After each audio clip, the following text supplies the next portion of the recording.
Hey guys, welcome back to Clash with Cory. Thanks for coming to hang out with me for another Clash of Clans video. Today I'm coming at you with a recap of our most recent CWL invite war, WHF versus CrunchTime. As you can see on the screen, got a 2-star victory. Had a clear MVP this war that absolutely went off 12v12. So we're going to get into two 12v12 3 stars, two 11v11s and two 10v10s. Also going to pull up some stats while those attacks are planned. Let you guys know how this war played out. Nerf this!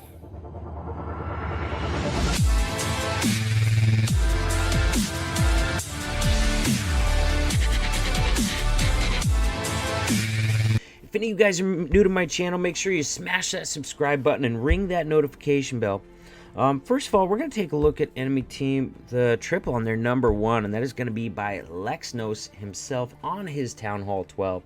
And guys, he had 2 of his Town Hall 12 accounts in this war, Lex Knows and Wiseman, and he tripled 3 out of 4 of those 12v12 attempts. Absolute insane great 12v12 attacking from Lex this war, and he is our clear MVP on this one. Very nicely done, Mr. Lex. So here we go. He's coming in for a Queen Charge Lavaloon from the top. He's got an Ice Golem in there. It'll be interesting to see what he does with that. Now, he didn't put it down originally as part of the funnel or anything like that, so I'm very interested to see where this Ice Golem comes into play. Gonna jump straight into the base. If you guys been watching my videos lately, that's what I've been liking doing too, because they're leaving so much jump value open.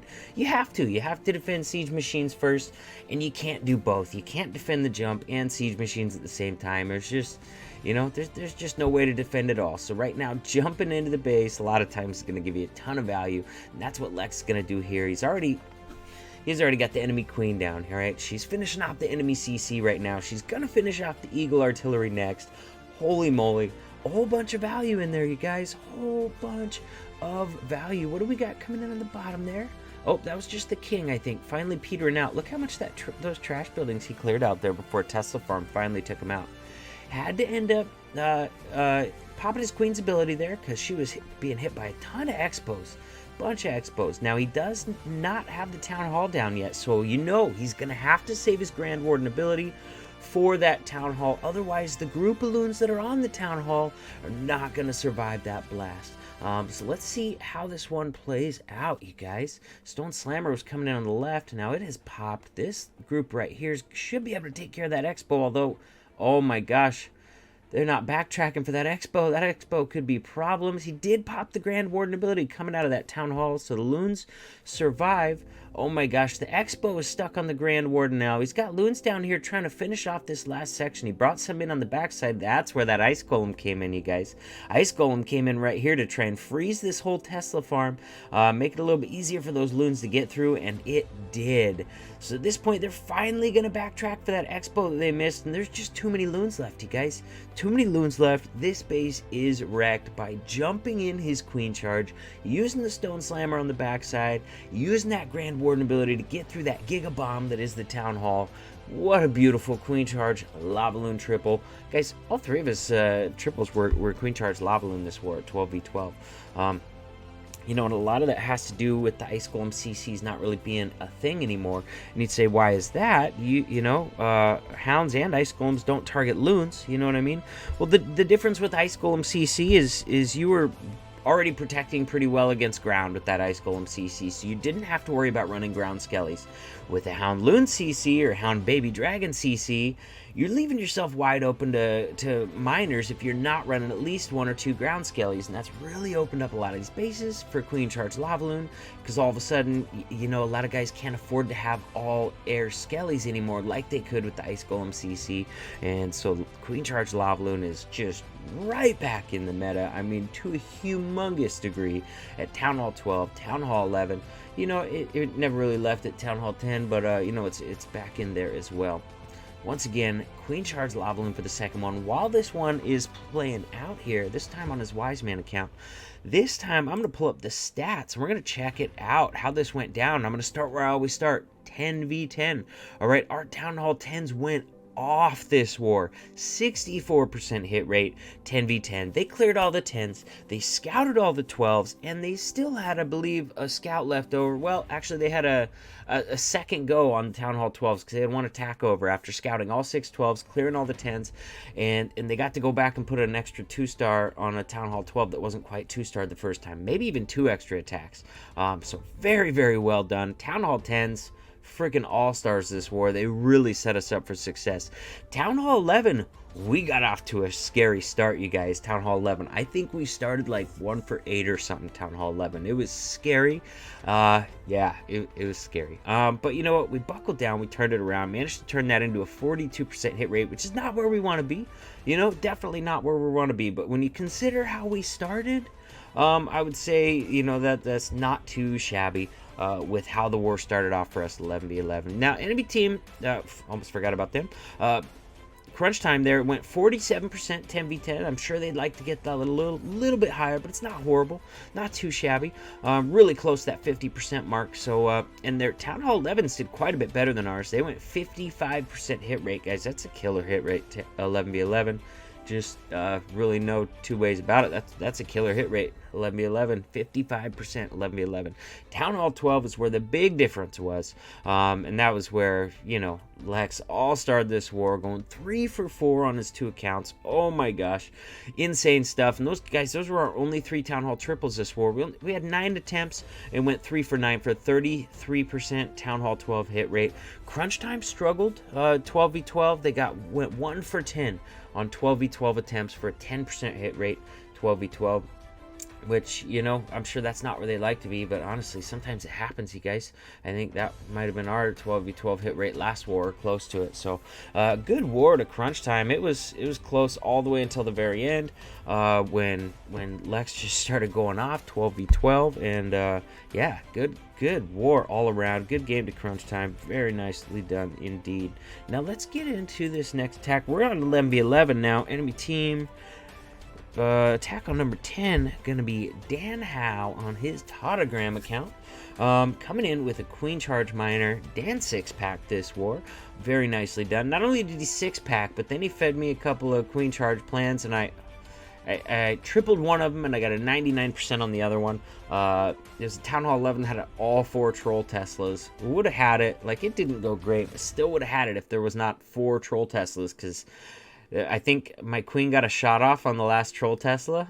Or my Warden actually got a shot off on the last Troll Tesla. Maybe even 2 shots.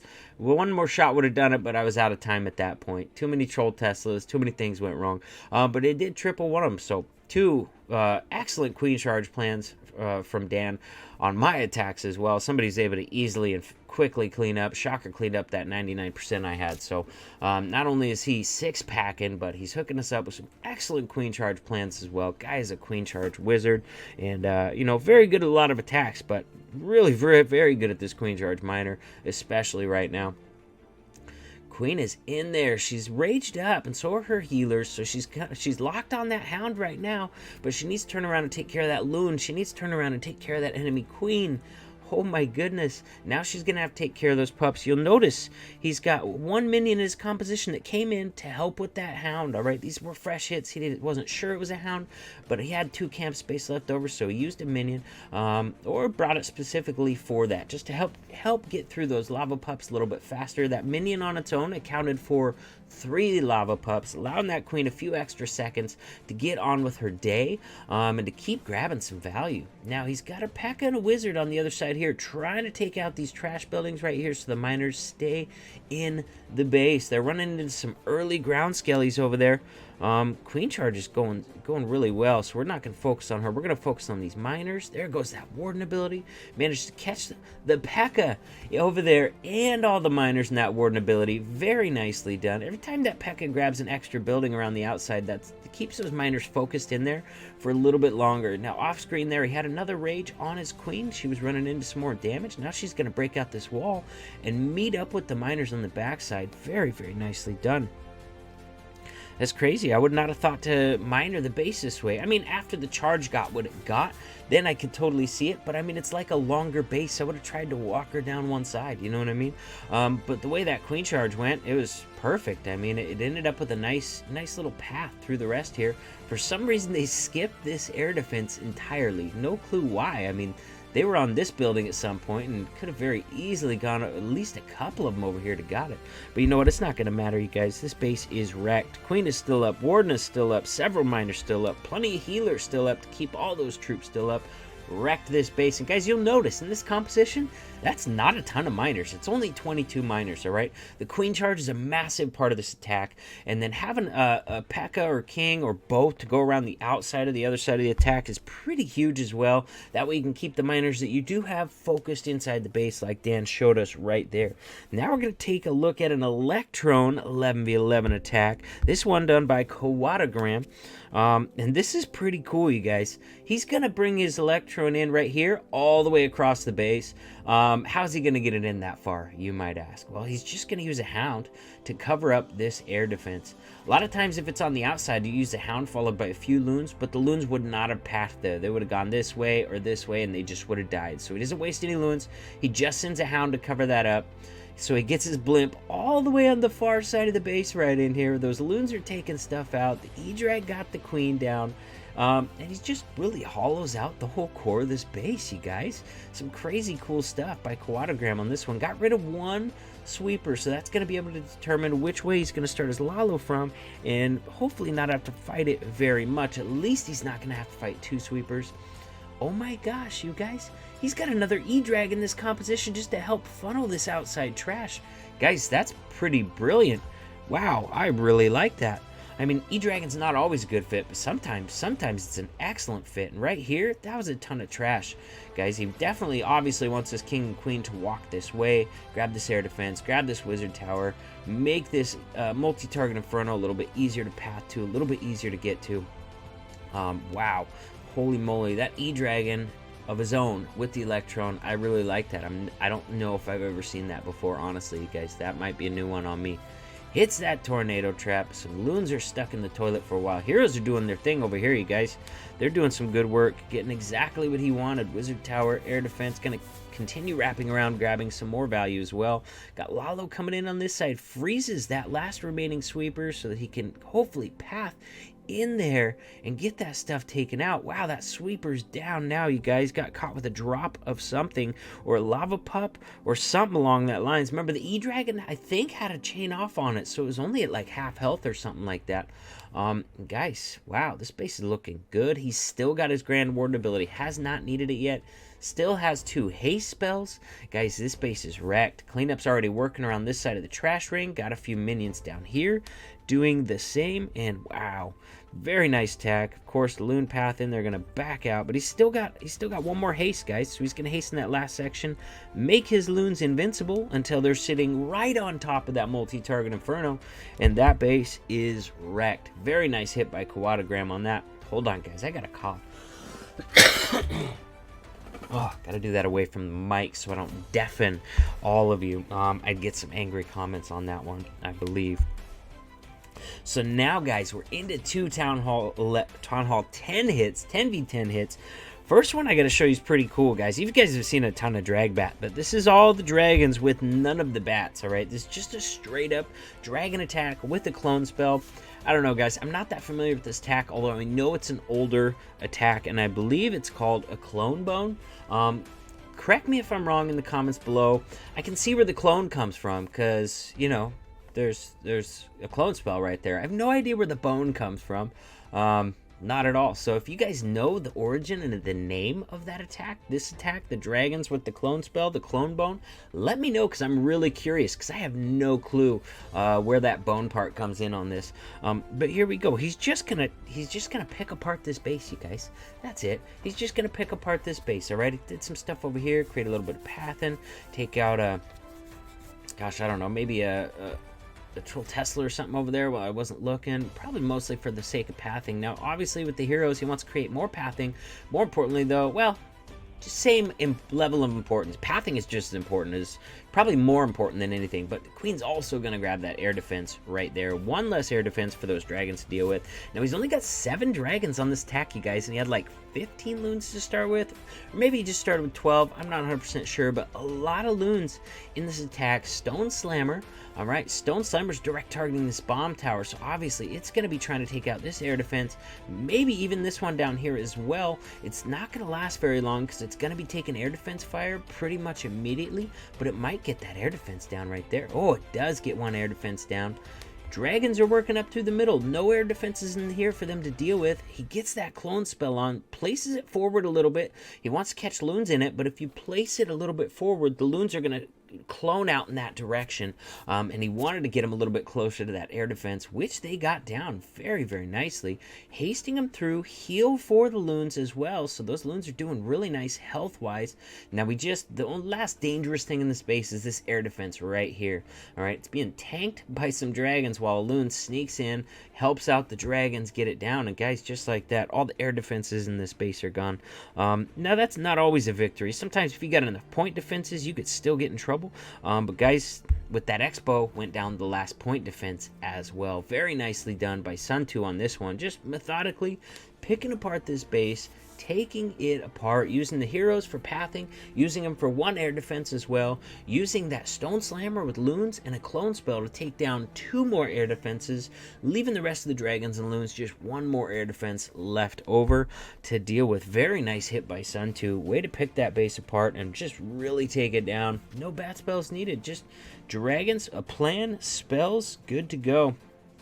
Now, last attack of the video, you guys, gonna be 39. Johnny Clash coming in with, I've been showing you guys this attack a lot lately because it's really interesting to me. It's that mass hog attack, you guys, and I still think it's so cool.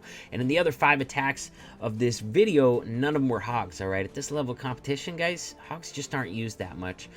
They're usually defended too well. The trap placement, I mean, the baiting it, you know, usually hogs are not a great option at this level of play, you guys. So seeing it can be a little bit rare sometimes, you know. And here we go, Johnny Clash wrecking this bait. What are those Valks doing? What are those Valks doing? The king was right there. I mean, the queen's dead. But you know what? Look at this king's range. He was all the way over there. All right, those raged Valks should have killed both of those heroes. That was just some poor AI in that situation.